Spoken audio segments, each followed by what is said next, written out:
Irmãos, Cristo é como aquela brasa viva. Cristo é essa fonte inesgotável de vida, essa água viva. Qual que é a conexão disso tudo com aquilo que nós vimos com Isaías 6? É justamente essa conexão. Jesus é aquele que nos purifica. Jesus é aquele que nos purifica. Em todo o seu ministério, Jesus tocava os impuros e Jesus os purificava. Assim como aquela brasa viva em Isaías 6, Jesus é aquele que nos purifica da nossa impureza. É aquele que nos toca, que nos purifica, que nos transforma ao ponto de nos tornar aptos a servir a Deus, a viver por Ele. Em outras palavras, no nosso interior fluirão fontes de água viva, rios de água viva, quando nós somos tocados por esse Deus. Agora, o que tudo isso significa?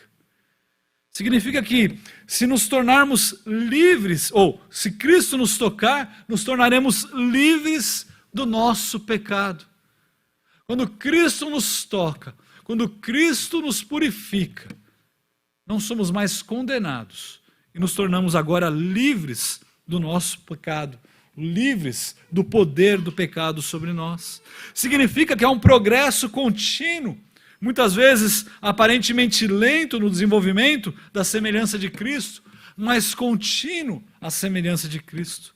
Significa que não somos só capacitados a vencer os nossos pecados, mas também somos desafiados a enfraquecê-lo e a mortificá-lo cada dia, para nós praticarmos toda a verdadeira santidade, porque sem essa verdadeira santidade, jamais veremos o Senhor. É isso que a palavra de Deus nos diz. Isso significa que se você não se vê como, significa que você não se vê como vencido e se entrega ao pecado, mas como um vencedor, mesmo que passando por dificuldades em alguns momentos, pelo poder do Espírito Santo que habita em você, você é capaz de lutar contra os seus próprios pecados. Significa que nós devemos viver uma vida diante dessa realidade, de sermos santos, porque nós somos justificados por Cristo, mesmo que nós permanecemos ainda pecadores.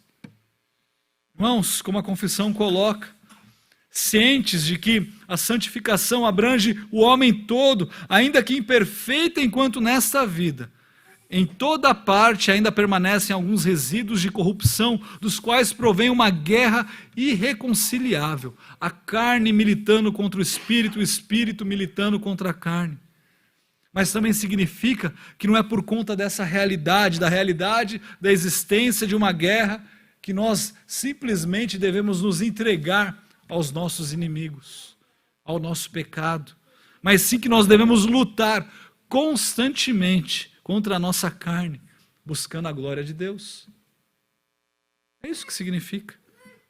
Por fim, significa que aqueles que foram santificados devem buscar viver em santidade. Eles devem buscar agradar a Deus em todos os momentos, em todas as circunstâncias.